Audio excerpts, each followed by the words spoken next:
If I'm throwing a party and I serve alcohol, and possibly if someone leaves, whether they're impaired or not impaired, maybe they've just had one or two drinks, am I liable if they get into a crash?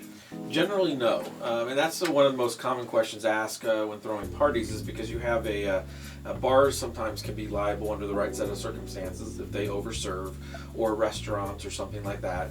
The law is very specific in that area, and it's very fact driven and based on the area.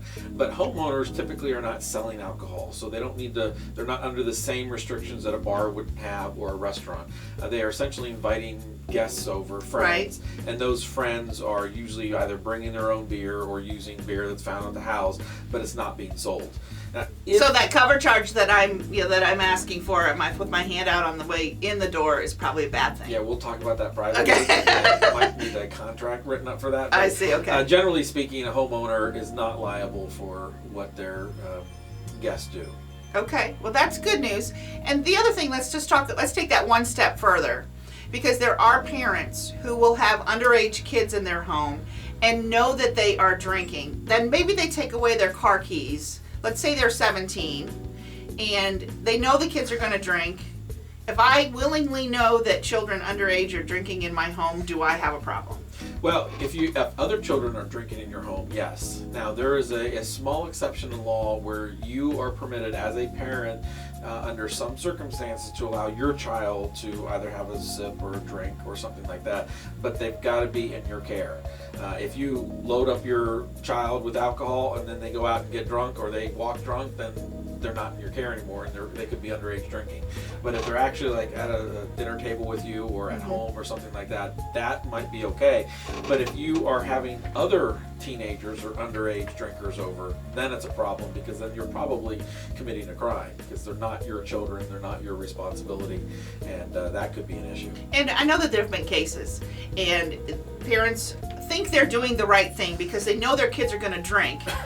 And if they take away their car keys, and they think, okay, they're going to be safe in my home, I'm doing the right thing because they're going to drink, whether I say yes or no anyway. Yeah, I mean, that's a moral decision that a lot of parents have. It is tough. They think if I can control their drinking and have it at my house, then maybe they'll be safe. And for your child, that may work. But if you're having other children at your house and you're supplying alcohol, you're criminally liable. You're at risk. Okay. Absolutely. We know people are going to drink. It's just going to happen.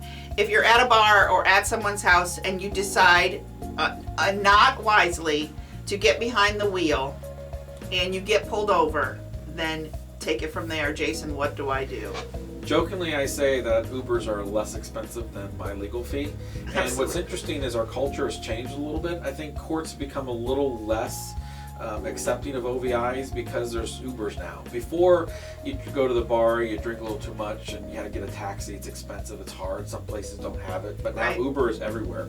Yeah. But the first question everybody asks is, should you take the field sobriety test if you're pulled over? Mm-hmm. And my answer is always no. Never take a field sobriety test. Those tests are designed to see if you can do an unnatural act to do a natural act.